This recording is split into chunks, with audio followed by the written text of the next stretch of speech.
सिंधु नदी के पानी की एक एक बूंद पाकिस्तान की तरफ ना जाए, भारत रोक दे। क्या आपको भारत सरकार ने ठीक से बताया है और आपने ठीक से समझ लिया है कि जो सरकार पहलगाम में सुरक्षा नहीं दे सकी, जहां हजारों लोग जमा थे, वह सरकार पानी कैसे रोक देगी? एक नहीं, छह नदियों के।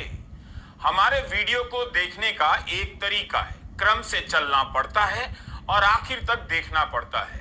हर लाइन आपके लिए जरूरी हो जाती है। 2023 का यह वीडियो देखिए। हिमाचल प्रदेश के मंडी में ही ब्यास नदी कुल्लू से आने के बाद मुड़ती है। मॉनसून के समय का यह बहाव कौन बांध लेगा? अगर बांधा जा सकता था तो इस साल बाढ़ से हिमाचल में जो तबाही आई थी, उसे कोई मंत्री अपनी फाइल पर साइन कर रोक देता। ब्यास का पानी हरिके के पास सतलुज में मिलता है और फिर दोनों का पानी सिंधु नदी में।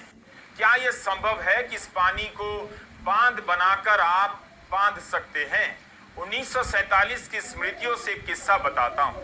यह सब दर्ज है जब लोग पाकिस्तान से भारत की तरफ ब्यास नदी पार कर रहे थे, ऊंटों का सहारा ले रहे थे। लोगों ने बताया था कि ऊंटों की गर्दन तक ब्यास का पानी आ गया था। ब्यास की बाढ़ के कारण लाहौर के पास हजारों लोग डूबकर मर गए। सितंबर 1947 की यह खबर है जो ऑस्ट्रेलिया के अखबार द बैरियर माइनर में छपी थी।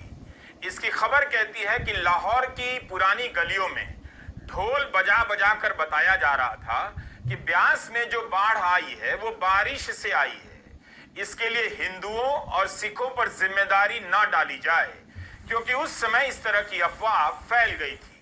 नदियों को जानना सभ्यता को जानना है और इतिहास की समझ के दायरे को व्यापक करना है। जिस तरह से बीजेपी के सांसद और मोदी सरकार के मंत्री पानी रोकने को लेकर उत्साहित हैं, जोश में हैं, उसे भी समझने की जरूरत है। उनकी राष्ट्रवादी भावनाओं पर फिलहाल शक मत कीजिए, लेकिन नदियों का जो अपना करोड़ों साल का इतिहास है वो तो जानिए।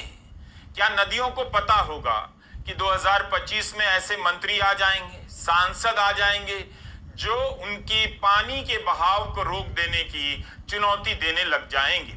सीआर पाटिल जल शक्ति मंत्री हैं, कहते हैं पाकिस्तान को एक बूंद पानी नहीं देंगे। निशिकांत दुबे बीजेपी के एमपी हैं, कहते हैं हम सनातनी भाजपा के कार्यकर्ता हैं, तड़पा तड़पा कर मारेंगे पाकिस्तान को। उन्होंने यह भी कह दिया कि बांग्लादेश भी छटपटा रहा है, उसे भी गंगा नदी का पानी बंद करने का समय आ गया है। पानी पीकर जिएगा हमसे और गाएगा पाकिस्तान से।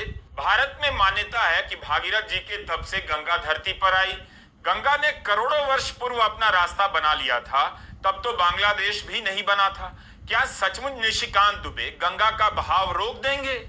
मूल बात यह है कि नदियों ने अपना रास्ता 2014 में नहीं बनाया, करोड़ों वर्ष पहले बना लिया था, जब इंसान ने इस धरती पर मुल्कों की सीमाएं भी नहीं बनाई थी।